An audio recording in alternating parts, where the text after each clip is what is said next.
ఎవడు ఊకుంటాడురా? ఎందుకు ఊకుంటాడురా? ఇప్పటికైనా నేను చెప్తున్నా, మహాన్యూస్ యాజమాన్యం వెంటనే కేసీఆర్కు కేటీఆర్కు క్షమాపణలు చెప్పాలి, చెంపలేసుకోవాలి. లేదంటే ఎవడిని వదిలిపెట్టాం. మీడియా ముసుగులో దాచుకుందాం అనుకుంటున్నారేమో, లేదా చంద్రబాబు రేవంత్ రెడ్డి కాపాడతారనుకుంటున్నారేమో. ఎక్కడ ఉన్నా ఎక్కడ దాచుకున్నా బిన్ లాడెన్ వెతికినట్టు వెతికి పట్టుకొని మీ పని చేస్తాం. ఒక్కడిని కూడా వదిలిపెట్టాం. ఒక పథకం ప్రకారమే ఈ దుర్మార్గానికి పూనుకుంటున్నారు. గత సంవత్సరాల కాలంగా ఓపిక పడతా ఉన్నాం. ఈ వంక పెట్టి ఆ వంక పెట్టి ఓ స్లాటర్ హౌస్లను పెట్టుకొని ఇక్కడ డ్రామాలు ఆడుతున్నారు. ఎవరి గురించి మాట్లాడుతున్నారు? తన ప్రాణాన్ని అడ్డం పెట్టి తెలంగాణ సాధించిన కేసీఆర్ గురించి మాట్లాడతారా మీరు? ఏమనుకుంటున్నారు? మీ బల్పులేంది, మీ అహంకారాలేంది? ఇది కేవలం ఒక రేవంత్ రెడ్డిది కాదు. రేవంత్ రెడ్డి ఆఫ్టర్ ఆల్ ఒక టూల్. బీజేపీ, తెలుగుదేశం, చంద్రబాబు చేతుల్లో ఒక టూల్ మాత్రమే. చంద్రబాబు తన ఆటలు తెలంగాణలో సాగవని, బీజేపీ పేరు మీద కూడా తెలంగాణలో ప్రజలు మద్దతు ఇస్తలేరని పథకం ప్రకారమే రేవంత్ రెడ్డిని కాంగ్రెస్లోకి పంపించి ఇక్కడ ఒక కీలుబొమ్మలాగా ఆడిస్తున్నారు. పేరుకు కాంగ్రెస్లో ఉన్న రేవంత్ కేవలం మోడీ, చంద్రబాబుల చేతిలో కీలుబొమ్మ మాత్రమే. ఈ జరుగుతున్నది మొత్తం కూడా దీని వెనకాల సూత్రధారులు వాళ్ళు. నిజమే, మాకు మొదటి నుంచి కూడా తెలుసు. కత్తి అవతల వాడిదైనా పొడిచేది మనవాడే అని. ఇది ఒక మాకే కాదు, చరిత్రలో చాలా ఉన్నాయి ఇటువంటి. అది ఇక్కడ మళ్ళీ పునరావృతం అవుతుంది, కొత్త ఏమీ లేదు. మాకు తెలుసు, మేము ఎదుర్కొంటాం దీన్ని, అందులో సందేహం ఏమీ లేదు. ఏముందని ఫోన్ ట్యాపింగ్?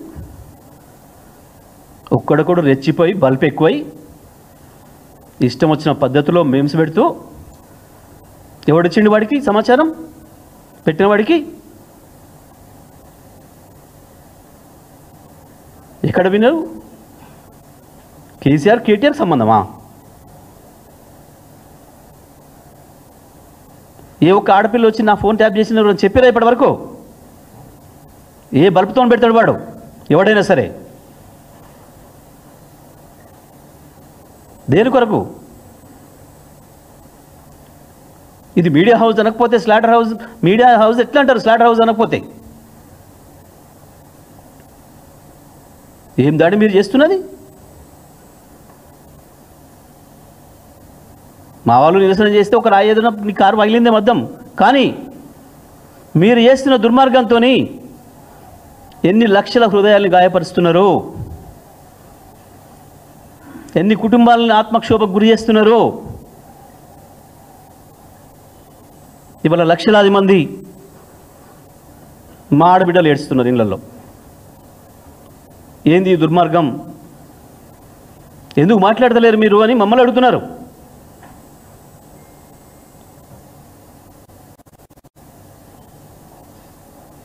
రాజకీయ పార్టీలుగా మేము ఆరోపణలు చేసుకోవచ్చు,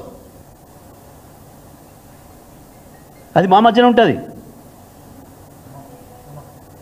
మీడియా హౌస్ పేరు మీద పర్మిషన్ తీసుకొని స్లాటర్ హౌస్ నడిపి మీకు ఎవడిచ్చిండి ఇది?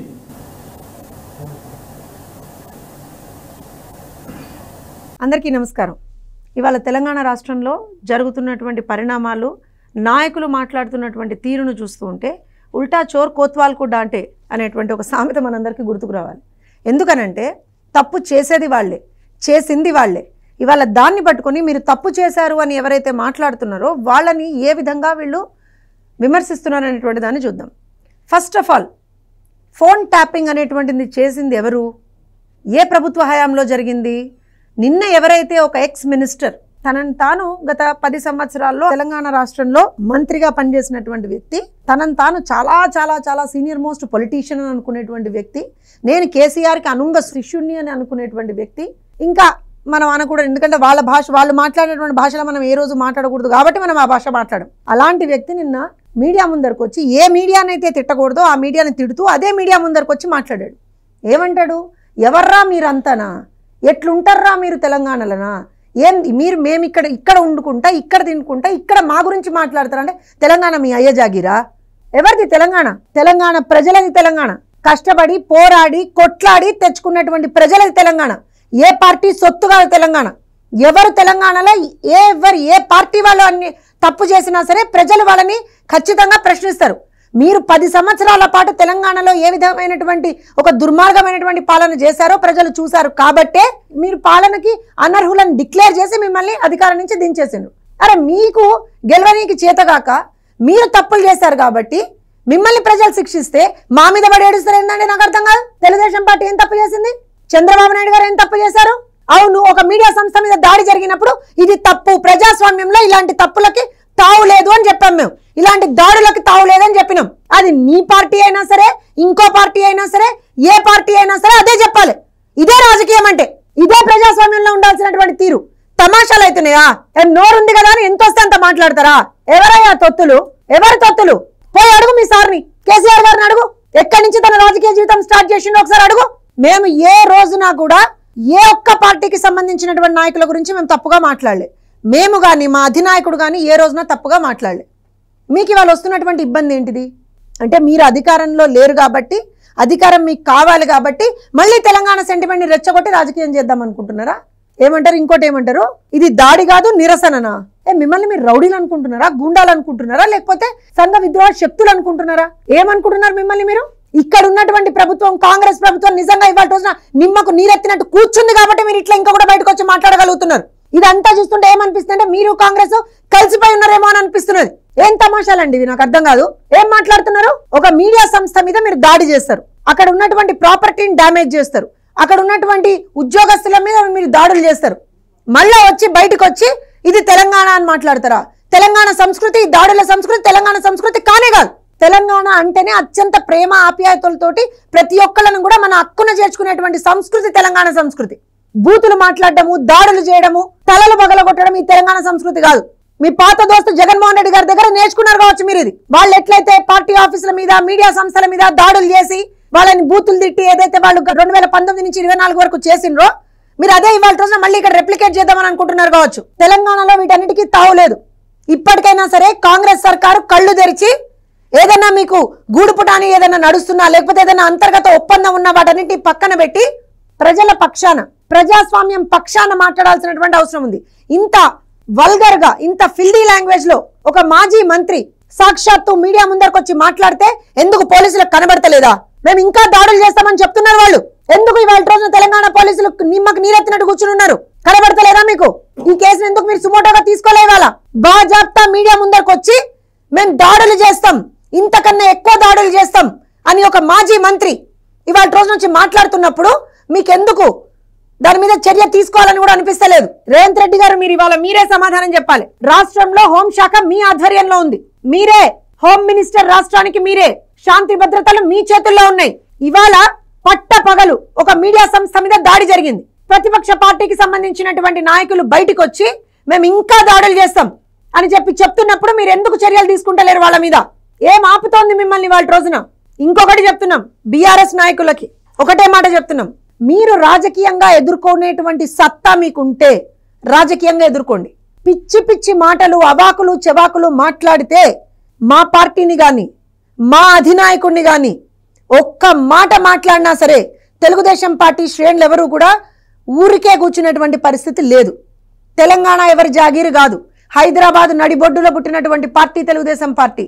ప్రజలు ఎక్కడ ఇబ్బందులు పడితే తెలుగు ప్రజలకి అనుక్షణం కూడా వెన్నండి ఉండేటువంటి పార్టీ తెలుగుదేశం పార్టీ. ఇవాళ రోజున ప్రపంచ పటంలో హైదరాబాద్ అనేటువంటి ఒక బ్రహ్మాండమైనటువంటి బ్రాండ్ ఇమేజ్ క్రియేట్ చేసినటువంటి పార్టీ తెలుగుదేశం పార్టీ. క్రియేట్ చేసినటువంటి నాయకుడు నారా చంద్రబాబు నాయుడు గారు. వెళ్ళి మీ కేటీఆర్ గారిని అడగండి జగదీశ్వర్ రెడ్డి గారు, లేదా మీ కేసీఆర్ అడగండి జగదీశ్వర్ రెడ్డి గారు. ఇవాళ తెలంగాణకు వచ్చేటువంటి మాక్సిమం ఇన్కమ్ అనేటువంటిది ఎక్కడి నుంచి వస్తున్నది, ఏ పార్టీ అధికారంలో ఉన్నప్పుడు దానికి బీజం పడింది, ఇవన్నీ ఆలోచన చేసి ఒళ్ళు దగ్గర పెట్టుకొని మాట్లాడండి. రారా పోరా ఇవి కాదు సంస్కృతి, ఇది రాజకీయం అన్నారు దీన్ని. ఇది తెలంగాణ సంస్కృతి కానే కాదు. ఒక్కటే చెప్తున్నాం, ఇప్పటికైనా సరే కాంగ్రెస్ ప్రభుత్వం ఖచ్చితంగా వీళ్ళందరి మీద చర్యలు తీసుకోవాల్సినటువంటి అవసరం ఉంది. బీఆర్ఎస్ నాయకులకు కూడా చెప్తున్నాం, మీరు రాజకీయంగా ఎవరిని ఎదుర్కొంటారో ఎదుర్కోండి, అంతే తప్పించి తెలుగుదేశం పార్టీ గురించి కానీ, నారా చంద్రబాబు నాయుడు గారి గురించి కానీ ఇంకొకసారి ఎక్కడైనా సరే ఎవరైనా సరే మాట దూలితే మాత్రం మర్యాద దక్కదు. మొన్న కవిత గారు, అంతకు ముందర ఇంకొక నాయకుడు, నిన్న జగదీశ్వర్ రెడ్డి గారు. మీ భయం ఏంటండి అసలు? మీ భయం ఏంటి? చంద్రబాబు నాయుడు గారిని చూస్తే మీకు ఎందుకంత భయం? ఎందుకు? ఆయన ప్రజల పక్షాన నిలబడి పోరాడతాడు కాబట్టా? ఎందుకు? తెలుగుదేశం పార్టీ ప్రజల పార్టీ కాబట్టా? మేము వస్తే మళ్ళీ మీకున్నటువంటి మీరు చేసినటువంటి ప్రతి ఒక్క తప్పుని మేము బయట పెడతామనే భయమా మీకు? ఏంటి మీ భయం? ఎన్ని రోజులు మీ దౌర్జన్యం ఇట్లా?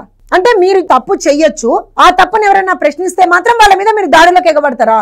అక్కడ ఏం జరిగిందో ఎవరికి తెలియదు. ప్రజాస్వామ్యంలో భౌతిక దాడులకి తావు లేదు. అందుకని ఒక మీడియా సంస్థ మీద దాడి జరిగినప్పుడు ప్రతి ఒక్కళ్ళు అక్రాస్ ద పార్టీస్ అందరూ కూడా దాన్ని ఖండించిండ్రు. ఓన్లీ చంద్రబాబు నాయుడు గారి గురించి, ఆంధ్రప్రదేశ్ లో ఉన్నటువంటి కొంతమంది మంత్రుల గురించే మాత్రం ఎందుకు మాట్లాడినండి మీరు? ఇవాళ అడుగుతున్నాం కవిత గారిని. పెద్ద పెద్ద మాటలు మాట్లాడుతున్నారు కదా గత కొన్ని నెలల నుంచి. మీ పార్టీలోనే అంతర్గతంగా ఏవో ప్రాబ్లమ్స్ ఉన్నాయని కూడా మాట్లాడింది కదా. భౌతిక దాడులకు తెలంగాణలో స్థానం ఉందా? కవిత గారు, మొన్న జరిగినటువంటి దాడి గురించి మీ స్పందన ఏంటి? అయ్యా కేటీఆర్ గారు, మీ స్పందన ఏంటో చెప్పండి. కేసీఆర్ గారు, మీ స్పందన ఏంటో చెప్పండి. ఇదేనా ఇన్ని సంవత్సరాల తెలంగాణ ప్రస్థానంలో మనం ఆఖరికి రేపు పొద్దున అందరికీ చూపించగలిగేది ఇదేనా? అవు మేము అందరి మీద దాడులు చేస్తాం, కొడతాం, తిడతాం, ఇదా? ఇంకా నిస్సిగ్గుగా బయటకు వచ్చి ఏం మాట్లాడతారండి? ఇది దాడి కాదు, నిరసననా? మా నిరసనే ఈ స్థాయిలో ఉంటే మా దాడులు ఏ స్థాయిలో ఉంటే ఏం బెదిరిస్తున్నారా? అండ్ రోడ్ చాప్ రౌడీలు అంటారు చూస్తున్నా, అట్లనా? మీరేమన్నా రాజకీయ నాయకులు కాదు? మీరు బాధ్యతాయుతమైనటువంటి పదవులు ఇచ్చేసినటువంటి వాళ్ళు కాదు? మీరు ఏం మెసేజ్ ఇస్తున్నారండి మీరు సమాజానికి? ఈ రకంగా వెంటనే మేము ప్రభుత్వాన్ని క్లియర్ గా డిమాండ్ చేస్తా ఉన్నాం. వెంటనే వీళ్ళ మీద చర్యలు తీసుకోవాల్సిందే. ఎవరైతే మొన్న దాడులకు ఇచ్చేసిండ్రో వాళ్ళ మీద చర్యలు తీసుకోవాల్సిందే. ఈ రకంగా inciting violence, this comes under inciting violence. The words have been spoken by him. So ఖచ్చితంగా వాళ్ళ మీద కూడా జగదీశ్వర్ రెడ్డి గారితో సహా ఎవరైతే ఇలాంటి రెచ్చగొట్టే వ్యాఖ్యలను చేస్తున్నారో వాళ్ళందరి మీద చర్యలు తీసుకోవాల్సినటువంటి అవసరం ఉంది.